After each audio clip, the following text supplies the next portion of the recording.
안녕하세요. 오늘 우리가 파헤쳐 볼 주제는요, 바로 깊이 우선 탐색 DFS라는 아주 강력한 알고리즘입니다.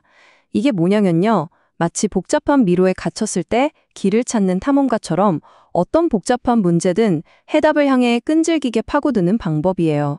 이거 하나만 제대로 알면 정말 얽히고 설킨 문제도 술술 풀어낼 수 있습니다. 자, 지금부터 DFS의 세계로 한번 떠나볼 텐데요. 잠깐, 복잡한 코드 같은 건 잠시 잊어버리셔도 괜찮아요. 대신에 머릿속에 한 명의 탐험가를 떠올려 보세요. 아주 집요한 탐험가예요. 목표를 정하면 그냥 한 길만 파는 거죠, 끝까지.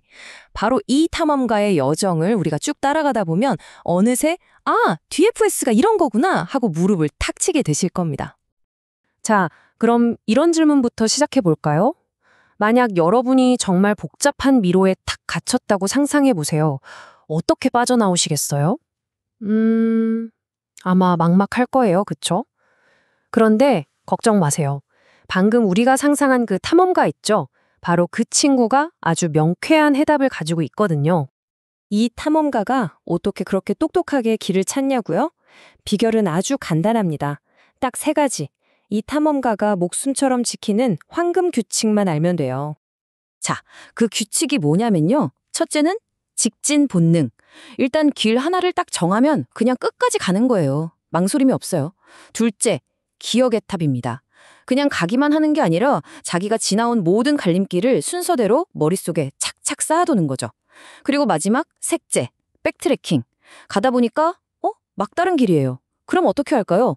바로 기억해뒀던 마지막 갈림길로 돌아가서 아까 안 가본 다른 길로 다시 출발하는 겁니다. 어때요?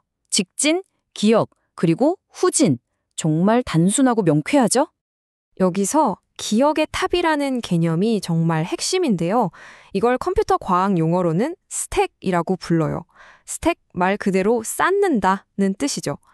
책상 위에 책을 한 권, 두 권 이렇게 쌓는다고 생각해 보세요. 꺼낼 땐 어디서부터 꺼내죠? 당연히 맨 위에 있는 책부터 꺼내잖아요. 이게 바로 스택의 원리. 마지막에 들어온 게 가장 먼저 나간다는 엘라이프 원칙입니다. 그러니까 우리 탐험가는 가장 최근에 지나온 갈림길 정보를 맨 위에 딱 올려놓고 막다른 길을 만나면 바로 그 맨 위에 있는 정보, 즉 가장 가까운 달림길로 돌아갈 수 있는 거예요. 굉장히 효율적이죠. 자, 좋습니다. 그럼 이론은 이쯤 하고 실제 상황으로 들어가 보죠. 우리 탐험가가 이 세 가지 규칙만 가지고 아까 말했던 그 복잡한 미로를 어떻게 탈출하는지 그 첫 번째 여정을 한번 생생하게 따라가 보겠습니다. 이번 여정의 목표는 아주 명확해요. 미로의 시작점에서 출발해서 저기 보이는 도착점까지 가는 길을 찾아내는 겁니다. 자, 출발합니다. 탐험가가 지금 출발점 A에 딱 섰습니다. 그리고 바로 기억의 탑의 첫 번째 위치 A를 기록하죠. 자, 이제 탐험가는 어디로 갈까요? 역시 우리 탐험가 망설임이 없네요. 직진 본능에 따라서 일단 한 길로 쭉쭉 나아갑니다. A에서 B로 그리고 B에서 C까지. 그리고 보세요. 지나온 길들을 저렇게 기억의 탑, 즉 스택에 A, B, C 순서대로 차곡차곡 쌓아두고 있죠?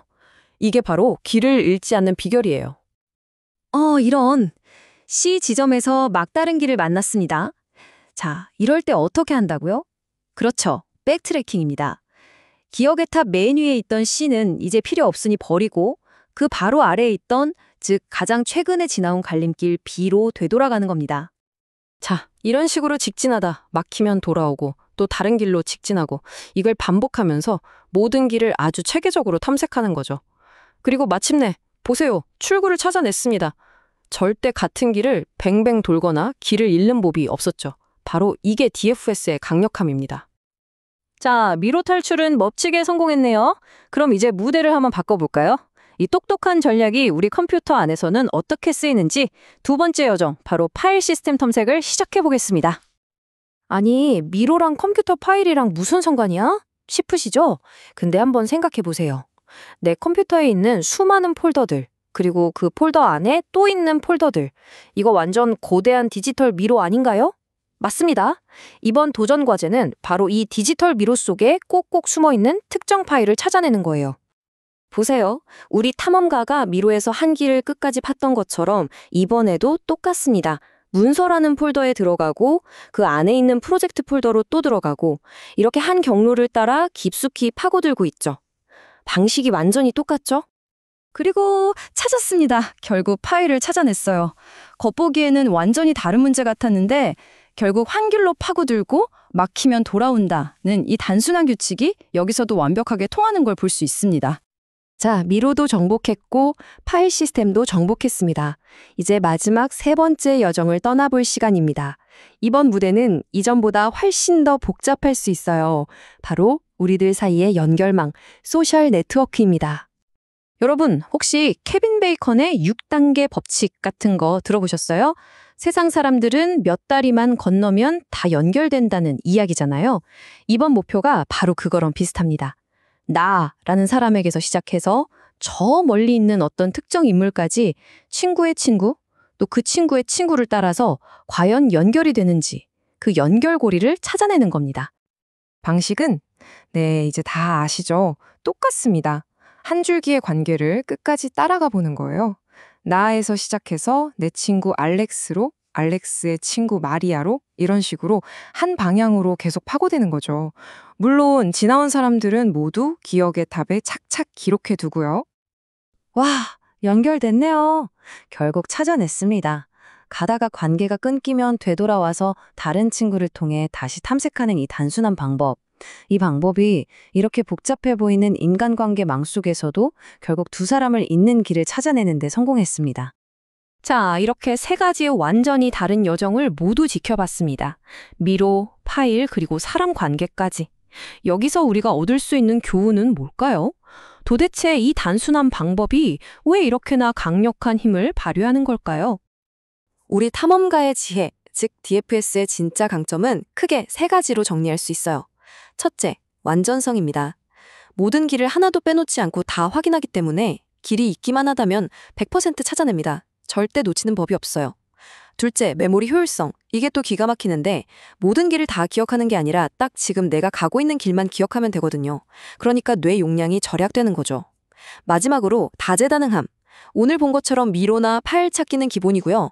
게임 캐릭터가 길 찾는 것부터 시작해서 인공지능, 심지어는 유전자 분석 같은 최첨단 분야에서도 이 DFS가 핵심적인 역할을 하고 있습니다. 정말 대단하죠? 한번 비교해 볼까요?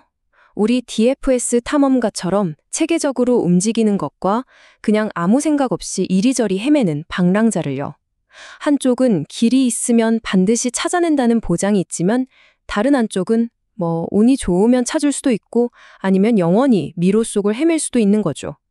그 차이가 어마어마합니다. 결국 DFS의 모든 아름다움은 이 한 문장에 담겨 있습니다. 갈 수 없을 때까지 가고 막히면 되돌아온다. 바로 이 단순하고 어떻게 보면 좀 무식할 정도로 집요한 전략이 세상의 수많은 복잡한 문제들을 풀어내는 마스터키가 되는 셈입니다. 마지막으로 여러분께 이런 질문을 하나 던지면서 마무리할까 합니다. 오늘 우리가 본 DFS의 교훈처럼 어쩌면 우리 삶에서 마주하는 아주 복잡하고 어려운 문제들도 그 해답은 가장 단순한 원칙을 포기하지 않고 꾸준히 밀어붙이는 데 있는 건 아닐까요?